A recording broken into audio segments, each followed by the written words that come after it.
Olá, queridos alunos, vamos então para nosso revisional, revisão de tudo que nós estudamos nesse aí bimestre, um resumão de todas as nossas aulas. Se você assistir essa aula, ler os slides, você vai conseguir fazer a nossa prova, porque tudo que está na nossa prova está aqui nesse slide e nesse resumão, ok? Então vamos lá para um chá de motivação aí. Gostaria de deixar para vocês aqui aí uma frase de Mário Sérgio Cortella, um dos grandes filósofos do nosso Brasil, que é assim: se atinjo a minha meta, me sinto recompensado pelo esforço feito. Se não obtenho, então, aí o resultado esperado, ao menos tenho a consciência que não foi por falta de empenho, de esforço, de pedir ajuda, né, de motivação. Certo, meus queridos? Então, deixo aqui essa motivação aí para a nossa N1, por todas as provas que vocês vão fazer, e aí, principalmente, Sociologia Geral, que é uma disciplina importantíssima para a gente entender, então, aí, o sofrimento psíquico de acordo com o ambiente que nós estamos, então, aí, inseridos. Vamos, então, partir também para nossa caixinha Sociologia hoje. A gente traz aí como matutação mais uma frase aí de motivação aí de Cortella. Aí pode seguir Cortella aí nas redes sociais, e ele vai falar assim: a sensação, nós aí, psicólogo, trabalho com sensação, emoção, sentimentos, ele vai falar o seguinte: a sensação de dei o melhor de mim é uma das mais vitalizantes das experiências humanas. Né? Por quê? Porque especialmente pela paz de espírito que ela, então, aí, o que? Proporciona, que ela traz para cada um de nós. Então, eu tenho, então, a consciência que eu dei o melhor de mim, eu tenho, então, uma sensação vitalizante que, né, eu fui até o máximo, eu estudei, eu garanti, então, aí, a minha nota, o meu aí semestre, então, e também Mário Sérgio Cortella, ele trabalha muito com a ética, né,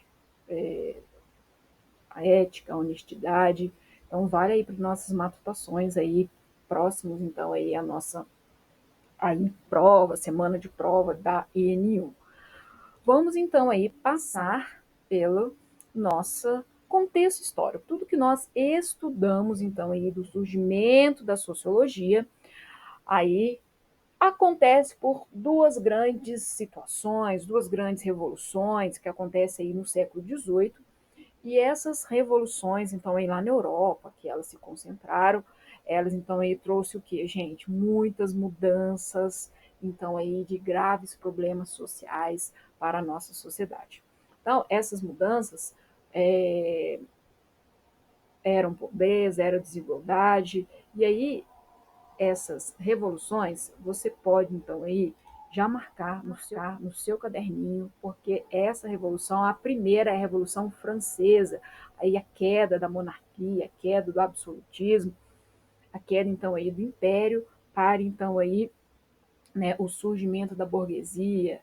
Então, a gente vai ter a Revolução Francesa, ela tem como marca a defesa, então, aí, dos ideais de liberdade e de igualdade entre os homens. Lembre dessas frases, ok?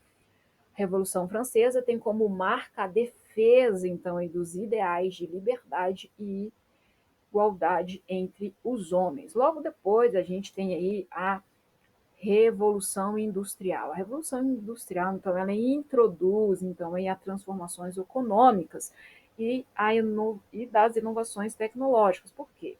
Como a energia, então ela traz aí o surgimento da eletricidade, ela traz aí as máquinas, então aí a vapor.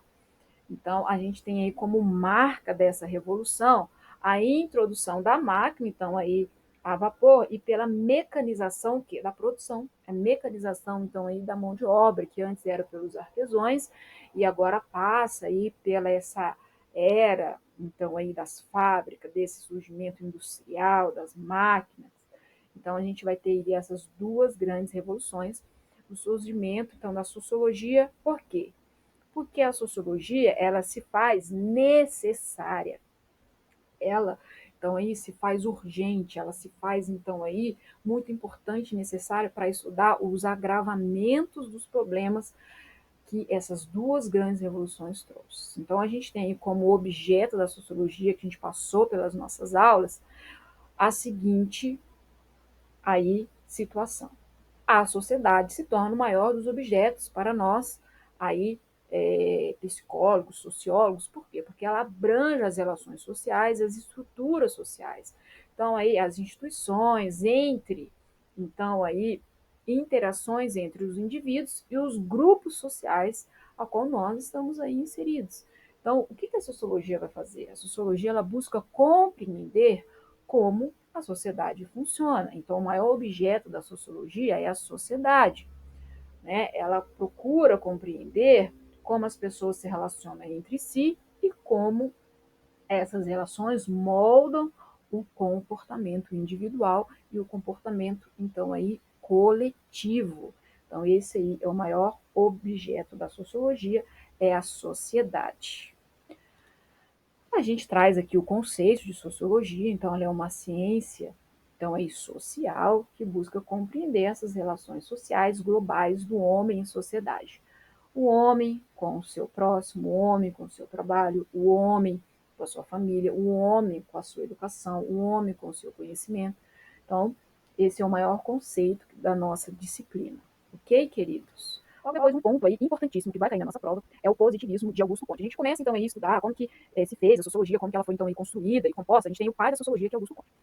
Depois a gente vai ter os grandes aí, autores, que a gente tem aí o tripé da sociologia, compondo também todo esse surgimento. Só que Augusto Comte, ele começa, então, aí o primeiro a falar de sociologia e falar desses graves problemas sociais, aí logo após o iluminismo, que a gente tem aí de conhecimento, que é a era da luz, a era da intelectualidade, né? A gente sai do teocentrismo, que a gente tem Deus no centro, Deus como criador de todas as coisas, a religião como salvador, libertador, e aí o homem começa a fazer ciência, o homem começa a comprovar esses acontecimentos científicos. Então a gente tem aí o surgimento do antropocentrismo. E vai nessa pegada que Comte vai continuar aí os seus estudos. Ele tenta, então, explicar então, as leis do mundo social, os acontecimentos sociais, os problemas sociais, da mesma forma que a ciência natural explica o funcionamento do mundo.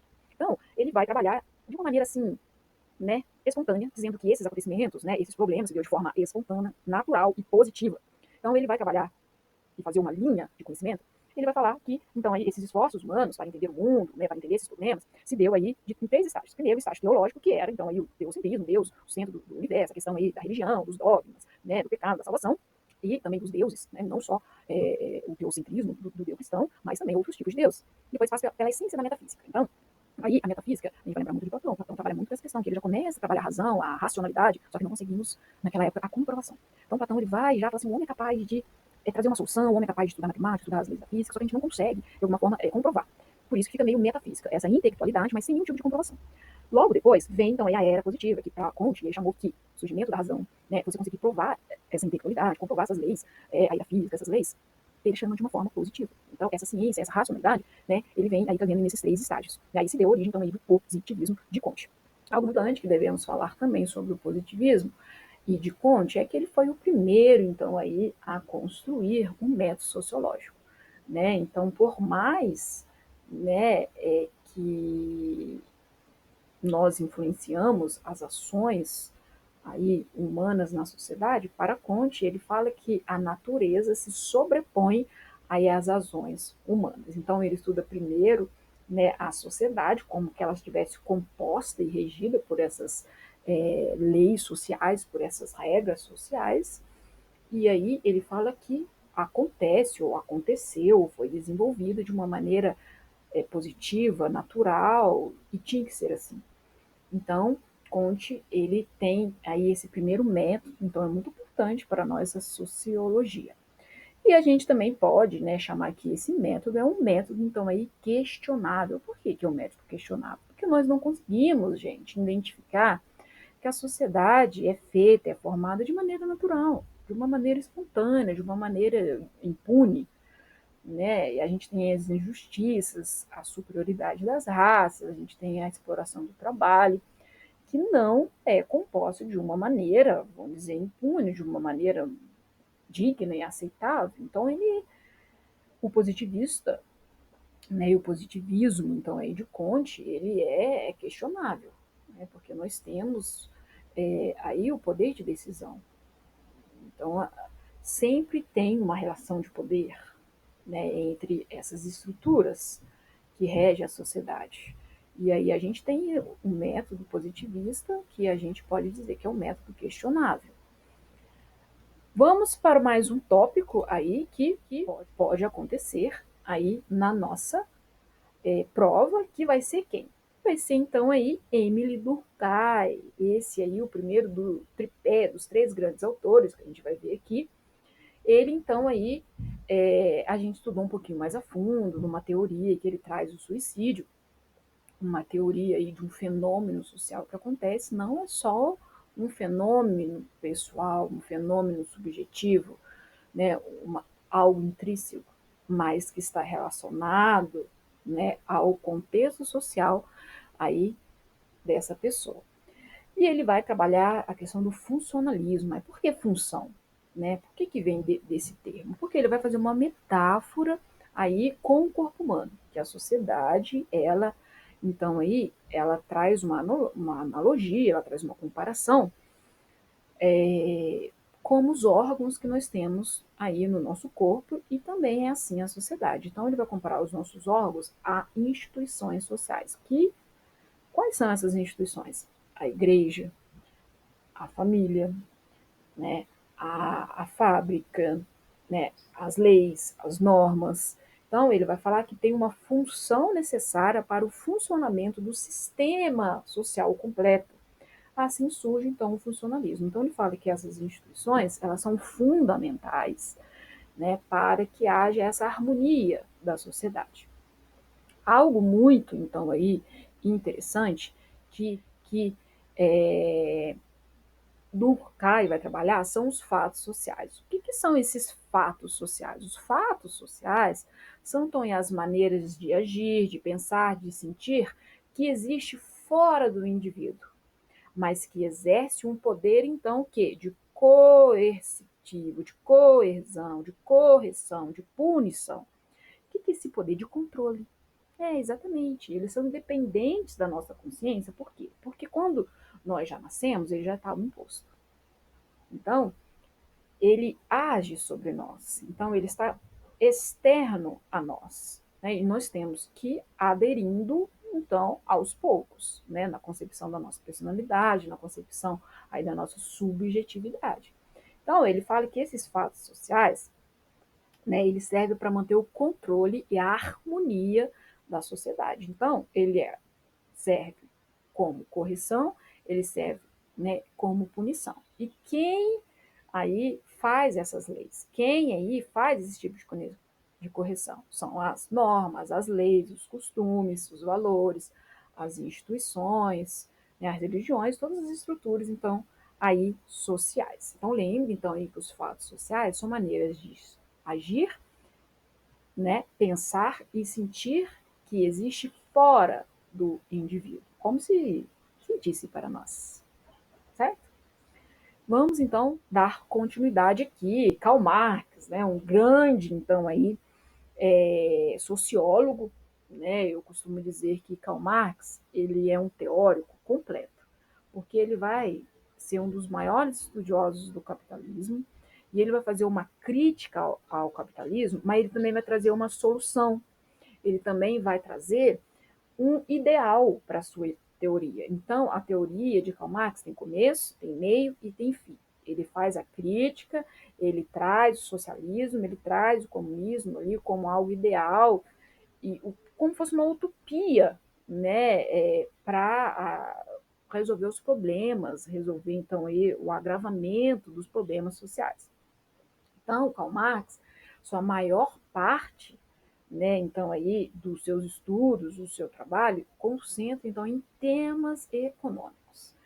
Então, ele defende que a estrutura e o funcionamento da sociedade são determinados pelo fator determinismo econômico. Lembre dessa palavra, determinismo econômico. Existe um determinismo econômico que vai o quê?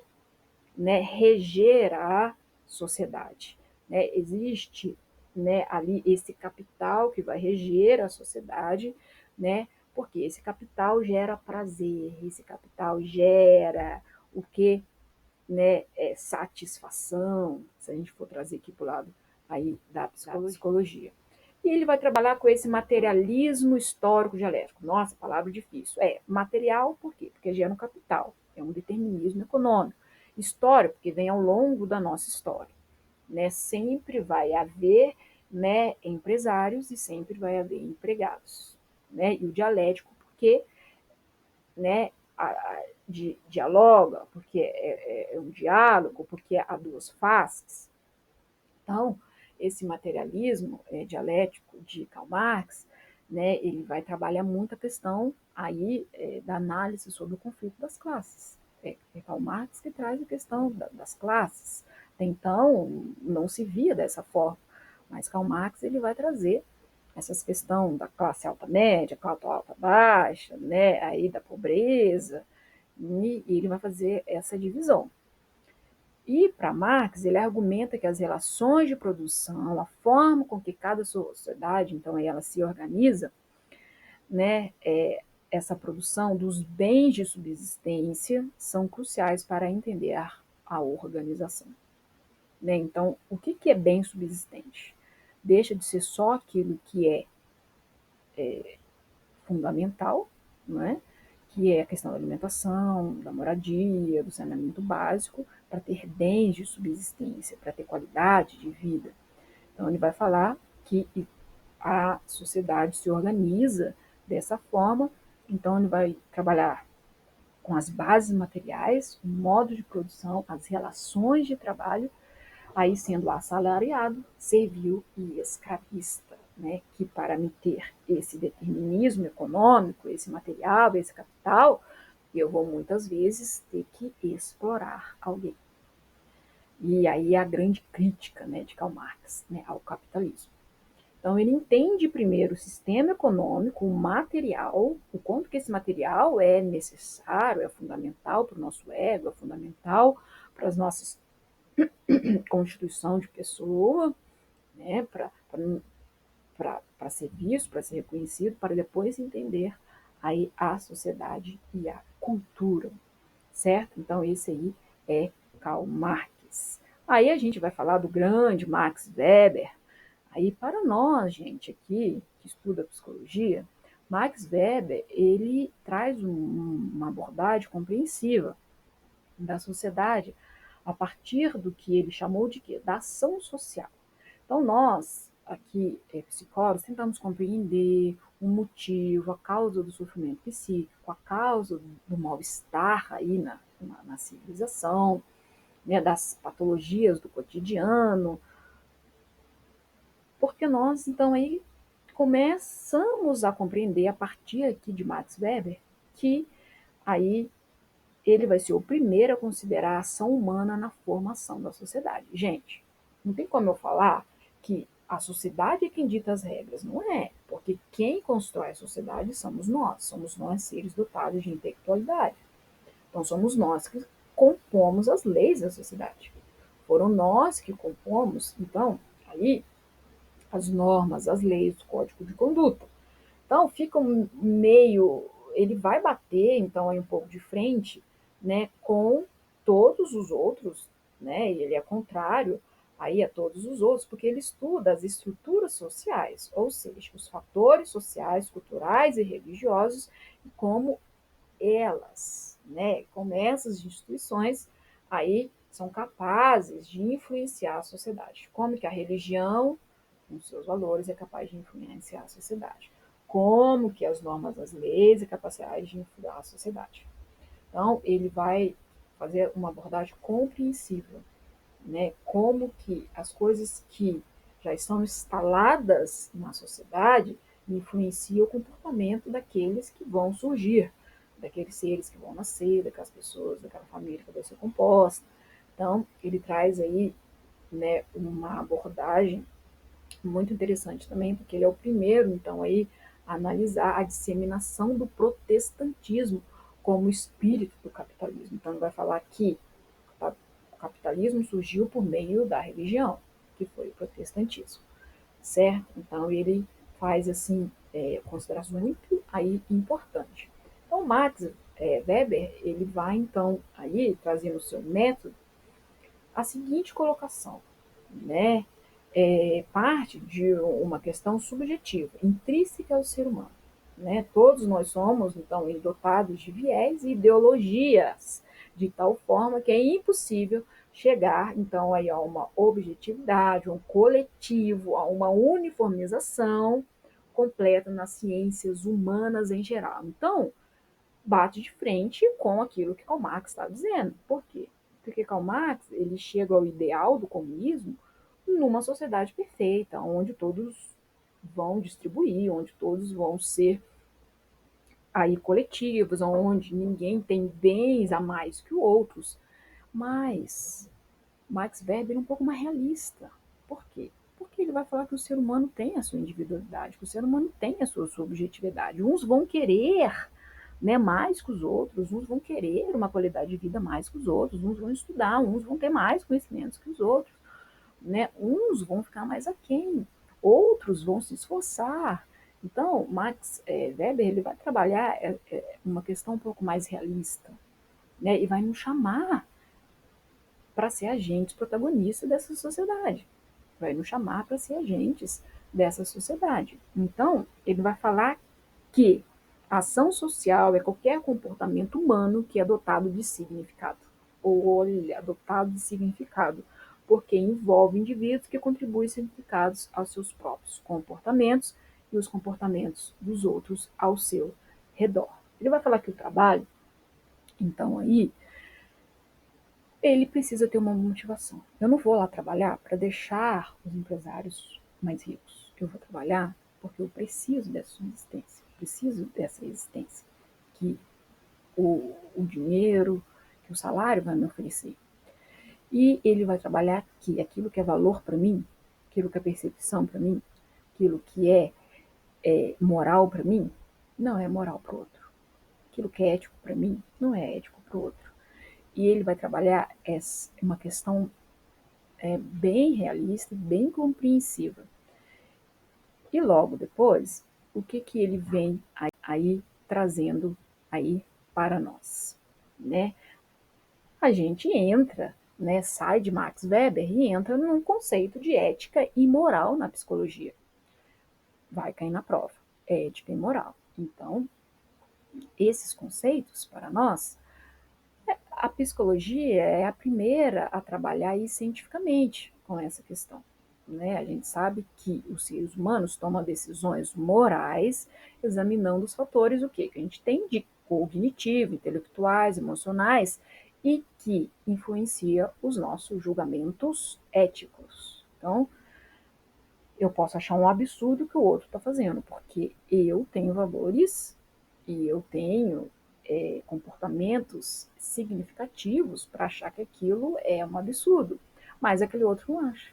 Aquele outro acha que, de alguma forma, né, esse comportamento, essa coerção, vai servir de aprendizado para os demais.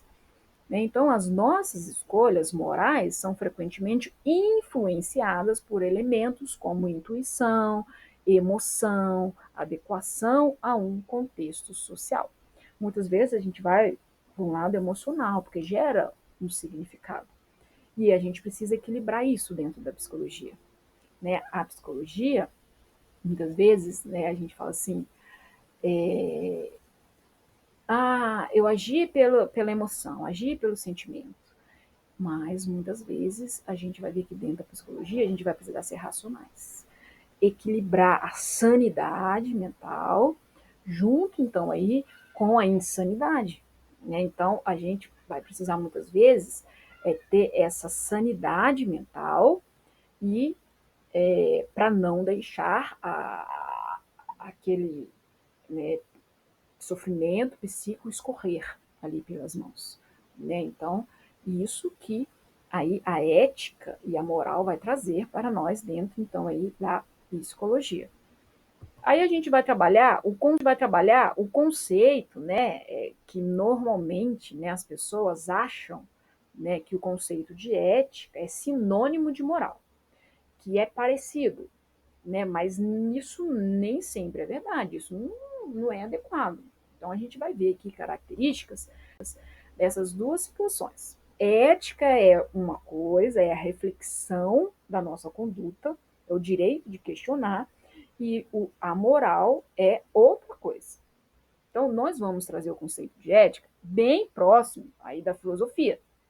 Então, ela conceito que nós temos de ética, ele é diferente do direito, ele é diferente, então, aí das outras disciplinas. Por quê? Porque a ética aqui na psicologia é a ciência da conduta humana perante o ser e os seus semelhantes, perante o meu grupo, perante o meu coletivo, perante a família, podendo esta conduta ser o questionamento do dever ou do direito, que na maioria das vezes é direcionada por valores morais ou não, ok? Então, a ética é a reflexão da moral.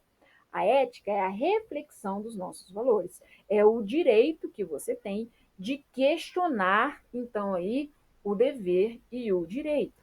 Então, por exemplo, todos têm direito à vida. Essa moral, esse valor, virou, então, o quê? Algo legal. Então, o meu questionamento ético é: eu quero que o outro viva. Este ser vivente tem condições de existência. Né? Isso é ética, porque eu vou questionar a moral, vou questionar o valor, porque a gente pode dar um exemplo aqui. Né? Uma pessoa que muitas vezes está passando uma necessidade em casa, não acha lugares para poder encontrar essa ajuda. Ele vai até o mercado e rouba. Para ele, esse ato, né, de ir lá e pegar um alimento é um ato que tem que ter significado. Qual é o significado? De subsistência da sua família, de não deixar sua família passar fome. Mas, perante a lei dos homens, é algo imoral, é algo ilegal.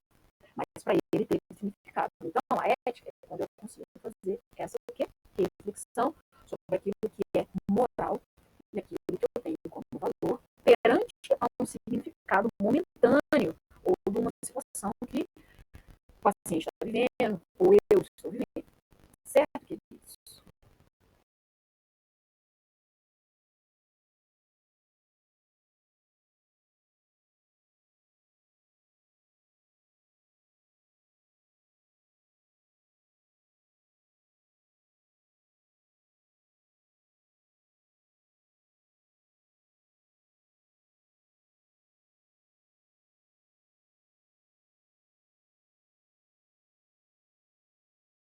A gente tem várias definições aí de ética. Então, lembre que definições de ética, vem, então, ética vem do grego, significa ethos, que significa comportamento e caráter. A índole, né? É a minha índole perante aí a minha consciência moral.